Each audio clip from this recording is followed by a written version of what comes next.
Bonjour à toutes et à tous et bienvenue sur Africly, le podcast totalement dédié aux littératures d'Afrique et des diasporas. Alors aujourd'hui, je vais vous présenter le prix Nkrumah. Alors ce prix existe depuis 2004. Il est décerné chaque année au Salon du Livre de Genève. Bien sûr, ce prix est dédié à la mémoire de l'écrivain ivoirien Amadou Nkrumah et il récompense une autrice ou un auteur d'expression française, africain ou d'origine africaine subsaharienne. Ce prix est décerné pour un ouvrage de fiction, roman, récit, nouvelle, dont l'esprit d'indépendance, de lucidité et de clairvoyance s'inscrit dans l'héritage littéraire et humaniste légué par l'auteur Amadou Nkrumah.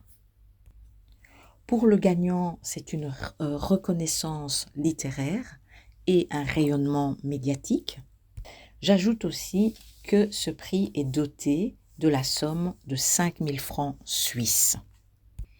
Alors, avant de vous présenter le gagnant, je vais d'abord vous présenter les 5 titres finalistes pour le prix Nkrumah 2025.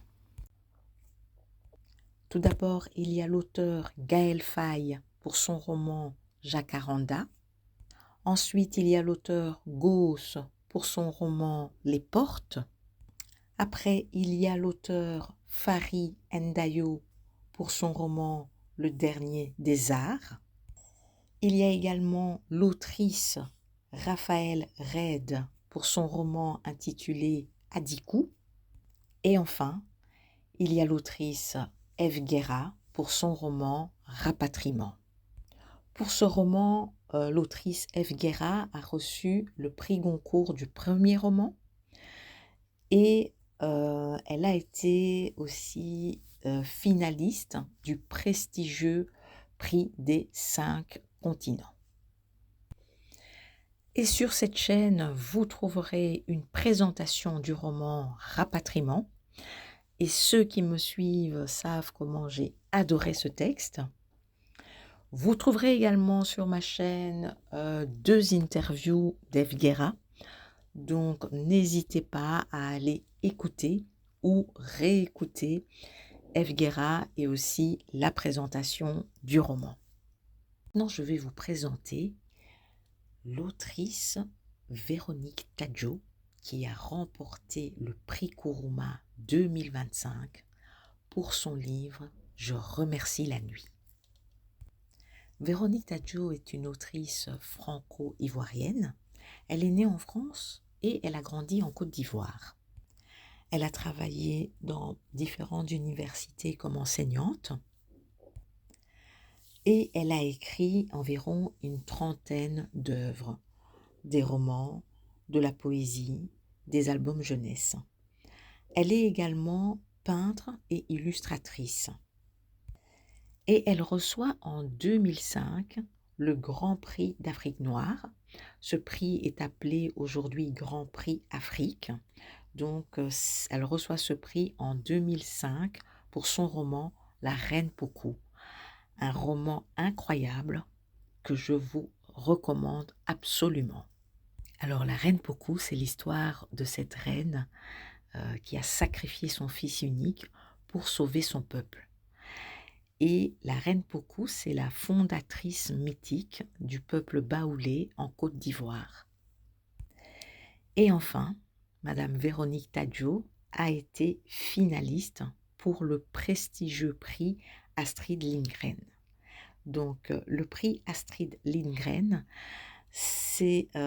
donc elle a été finaliste pour l'ensemble de son œuvre en littérature jeunesse. Et donc, ce prix Astrid Lindgren, c'est un prix qui pourrait correspondre au prix Nobel de littérature, mais pour les littératures jeunesse. Alors maintenant, je vais vous présenter le roman « Je remercie la nuit ». Dans ce roman, on va suivre l'histoire de Yasmina et de son amie Flora, 2 étudiantes à l'université d'Abidjan, Au moment de la crise ivoirienne de 2010-2011, quand Alassane Ouattara et Laurent Gbagbo se disputaient le pouvoir.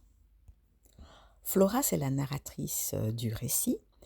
Elle vient d'une famille catholique d'Abidjan et elle étudie la littérature. Et son amie Yasmina est musulmane, elle est originaire du nord de la Côte d'Ivoire et elle étudie la biologie. Et les deux amies partagent une chambre au sein du campus universitaire. Et là, je vais vous partager un petit extrait. Flora et Yasmina, c'était ton pied, mon pied. Elles s'étaient très vite entendues, malgré le fait que l'une était en littérature et l'autre en biologie. Quand Yasmina se penchait sur un roman, elle était capable de le décortiquer, de l'analyser 100 fois mieux que personne. Flora pensait qu'elle apprenait plus en l'écoutant qu'avec certains de ses professeurs dont les cours magistraux étaient aussi vieux que leurs notes jaunies. Leurs discussions étaient sans fin. Et petit à petit dans le récit, on va voir que ce climat politique va engendrer une tension au sein de la population, et à tel point qu'à un moment donné, les parents des deux étudiantes vont leur proposer de rester en famille et de ne pas regagner le campus pour être plus en sécurité. Mais Yasmina et Flora ne vont pas accepter. Elles avaient peur que si elles quittent l'université, qu'elles perdent leur chambre d'étudiante. Et après, on va voir comment cette situation politique va aussi petit à petit s'immiscer dans la vie des deux étudiantes, dans leur vie privée. Et on va voir comment cette crise va un temps fragiliser leur amitié. À tel point que les deux amies ne vont pas se dire pour qui elles vont voter. Jusqu'au jour où les résultats des élections vont arriver. Et là, je vais vous lire un extrait. Le 2 décembre 2010, Flora et Yasmina se réveillèrent en écoutant les informations. La radio. Victoire d'Alassane Ouattara avec 54,10% des voix, contre 45,90% pour Laurent Gbagbo. Dehors, des cris de joie traversaient déjà le campus au galop. Les camarades n'arrêtaient pas d'appeler pour savoir si elles avaient appris la nouvelle. Les filles se dirent qu'au moins la vie pourrait reprendre son cours normal à présent. Elles suivirent le flot des étudiants qui paradaient dans les rues comme après un match de football. Partout, des coups de klaxon, des éclats de voix, des groupes excités par l'attrait du pouvoir. Toute la journée, dans les quartiers acquis à la cause de l'opposant, les foules étaient en liesse, persuadées que leur tour était venu. S'il y avait eu des feux d'artifice comme au jour de l'an, ils auraient éclairé les ténèbres. La nuit fut courte, la nuit fut longue. Le lendemain, tôt le matin, comme à son habitude, Yasmina alluma la radio. La voix qui sortit de l'appareil se racla la gorge et annonça tout et son contraire. Victoire de Laurent Gbagbo avec 51,45% des voix contre 48,55% pour Alassane Ouattara. « On est foutus !» s'écria Yasmina en sautant du lit. Flora répéta machinalement. « On est foutus, ça, tu peux le dire. » Ensuite, tout alla très vite. Les deux candidats revendiquèrent chacun la victoire. Des accusations de fraude et de vol d'élections sifflèrent de partout. Attaque, contre-attaque. Les griefs rebondissaient d'un camp à l'autre. Des urnes avaient été volées, détruites ou renversées à terre, disaient les uns. Des bureaux de vote n'avaient pas pu ouvrir pour cause d'intimidation, disaient les autres. La vérité s'essoufflait, les mensonges enflaient, le tumulte prospérait. Laurent Gbagbo se fit investir comme chef de l'État au cours d'une cérémonie au palais présidentiel. Ouattara, quant à lui, prêta serment en qualité de président de la République dans l'une des salles de l'hôtel du Golfe d'Abidjan où il avait installé son quartier général. Les forces de l'ancienne rébellion se rangèrent aux côtés de l'homme du Nord. L'armée régulière resta fidèle à celui du centre-ouest. 2 présidents, 2 gouvernements, 2 armées.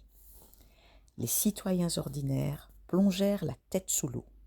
Les autres, ceux qui avaient la tête hors de l'eau, aiguisaient leurs couteaux.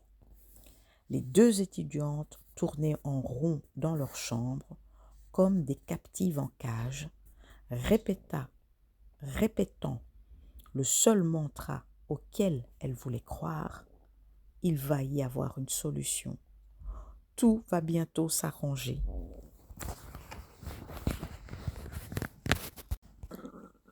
Et là, je ne vous en dis pas plus. Si vous voulez savoir ce qui arrive à Yasmina et à Flora, je vous invite vraiment à vous plonger dans la lecture de ce roman magnifique. Je remercie la nuit. Alors moi, vous l'avez compris, j'ai adoré ce roman. Alors ce roman est parcouru, mais vraiment de nombreuses thématiques. Et malheureusement, pour le besoin du podcast, je ne peux pas toutes les développer, mais j'en ai pointé 4. Tout d'abord, il y a l'amitié. Donc, une solide amitié lie Flora et Yasmina.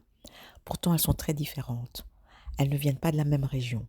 Elles n'ont pas la même religion. Elles n'étudient pas les mêmes matières. Mais malgré ça, une solide amitié les lie. Ensuite, comme thématique, il y a la violence faite aux femmes. Il y a aussi l'impact des réseaux sociaux et il y a le racisme. Et cette thématique apparaît surtout dans la deuxième partie du roman, quand Flora arrive en Afrique du Sud. Alors, je savais qu'en Afrique du Sud, il y avait du racisme. En Afrique du Sud, les autres Africains qui viennent là pour chercher du travail sont victimes de racisme. Et là, je vais vous partager un extrait. En 2008, ce fut comme si la folie avait brusquement pris les rênes du quotidien. Les attaques ont débuté dans des bidonvilles éloignés de Jobourg. Puis, le grand township d'Alexandra a explosé. Des groupes armés de bâtons, de briques et de barres de fer sont descendus dans les rues en entonnant des chants de guerre. Entrés de force à l'intérieur des habitations, ils ressortaient en traînant les étrangers dehors après avoir pris tout ce qu'ils pouvaient emporter. Ceux qui n'étaient pas d'ici, ils savaient où les trouver, les avaient déjà repérés. S'ils avaient des doutes sur l'origine de quelqu'un, ils lui demandaient de dire des mots particulièrement difficiles en zoulou. Si le malheureux n'y arrivait pas, on lui tombait dessus avec acharnement. Et dans les transports collectifs, vérification de papiers, fouilles et peur des razzias. Les agresseurs se basaient sur 3 critères pour reconnaître les étrangers: le comportement, l'apparence physique et l'accent. Ta façon de t'habiller pouvait éveiller les soupçons. Un autre extrait plus loin. L'armée est intervenue trop tard. Mandela n'était plus président de la République, mais son aura était restée intacte. Il s'est adressé à la nation pour exprimer sa tristesse et dénoncer la violence. On ne peut pas rendre les autres responsables de nos propres problèmes. Il faisait référence, bien sûr, à l'économie qui traversait un orage et à la vague de mécontentement qui ne cessait d'enfler.